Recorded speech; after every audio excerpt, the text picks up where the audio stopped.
Can a sumo fighter survive in the UFC? With a tremendous impact, two strikingly large men collide on an earthen ring. They are thickly muscled, flexible, highly trained martial artists. They are sumo wrestlers, also known as rikishi. When all things are equal, the bigger rikishi usually wins. But rarely are all things equal. Throughout sumo's history, there have been smaller rikishi who, with the proper technique, have toppled man mountains. Sumo wrestling is a Japanese phenomenon. It is the country's most iconic sport and widely popular not only in Japan, but with fans throughout the world. In this video, we are going to take a closer look at sumo wrestling and if it can survive in the UFC. But before we do this, remember to give us a thumbs up and a quick click on our subscribe button to get more videos like this one and support Brutal TV. Thanks! But for now, let's get back to sumo. Sumo's origins go back nearly 1,500 years, making sumo one of the oldest organized sports on Earth. There is evidence that the precursors of the combat sport probably came from China or Korea. In Japan, the first sumo matches were in religious ceremonies to pray for a good harvest, and eventually they were used as a training ground for samurai warriors. Sumo had an influence in the development of many modern Japanese martial arts, and today it is the unofficial national sport of Japan. There are many traditions and rituals of today's sumo that are uniquely Japanese. It is significantly more than just two large men wrestling.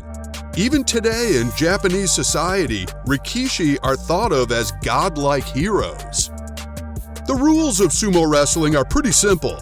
The wrestler who first exits the ring or touches the ground with any part of his body besides the soles of his feet loses. Matches take place in an elevated ring called a dohyo, which is made of clay and covered in a layer of sand. A contest usually lasts only a few seconds, but in rare cases can take a minute or more. There are no weight restrictions or classes in sumo, meaning that wrestlers can easily find themselves matched off against someone many times their size. As a result, weight gain is an essential part of sumo training. Although sumo wrestlers don't look like they are very fit, it pays to remember that looks can be deceiving. Sumo wrestlers get a lot of exercise. At a sumo stable, or heiya in Japan, training starts as early as 5 a.m. and can last for up to 5 hours straight, and it's nothing like what you would expect to find your typical group fitness class. For example, during an exercise called Butsukari Geiko, wrestlers take turns repeatedly hitting and pushing each other until they collapse to the floor from exhaustion. Strength, flexibility, and reflex exercises are performed countless times, as well as ukemi training, otherwise known as rolling, which protects them when they fall. Matowari, better known as sumo splits, are an integral part of daily training regime to gain suppleness in the entire body. Even the diet, a sort of sumo stew called chenko nabe, is well calculated. This thick meal is rich in calories and protein, so the rikishi gains weight and keeps it on.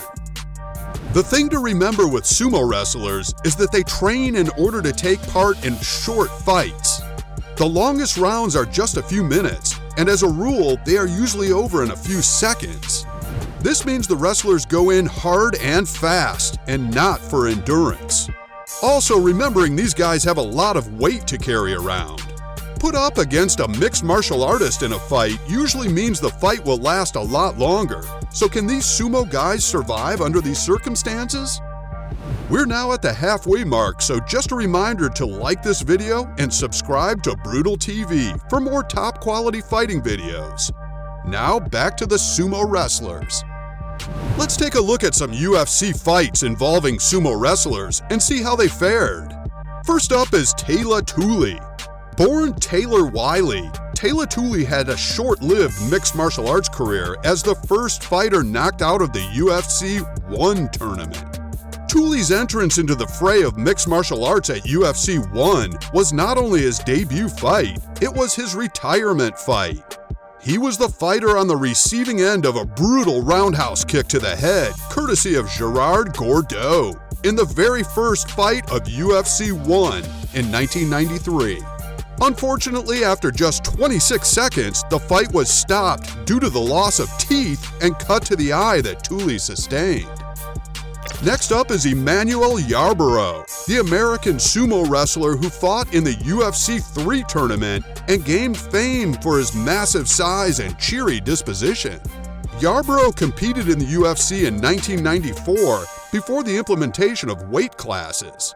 He is easily the largest competitor in the promotion's history, tipping the scales at well over 600 pounds. A sumo champion born in Rahway, New Jersey, Yarborough faced karate master Keith Hackney in UFC 3. Yarborough tossed Hackney out of the cage at one point, but lost by technical knockout after Hackney pounded him with scores of unanswered strikes. Yarborough never fought in the UFC again. As with many other combat sports, sumo was a much more brutal sport in its earlier days. Much like pankration, the Greek version mixed martial arts, sumo was a no-holds-barred fighting style. It was obviously a more grappling-based type of combat because of how it evolved and what the sport ended up becoming. There were kicks and punches and the breaking of bones. It was truly a gladiatorial form of combat. During the 15th century to the 17th century, Japan was in a constant state of war. So much so that Japanese scholars named this era the Warring States period. The country was in constant conflict for almost 200 years and ultimately led to the unification of Japan as a whole. During this time, sumo were not only paid by private military individuals and were also given the title of samurai. Sumo were and still are greatly respected in the Japanese culture as great warriors. But can they survive the Ultimate Fighting Championship?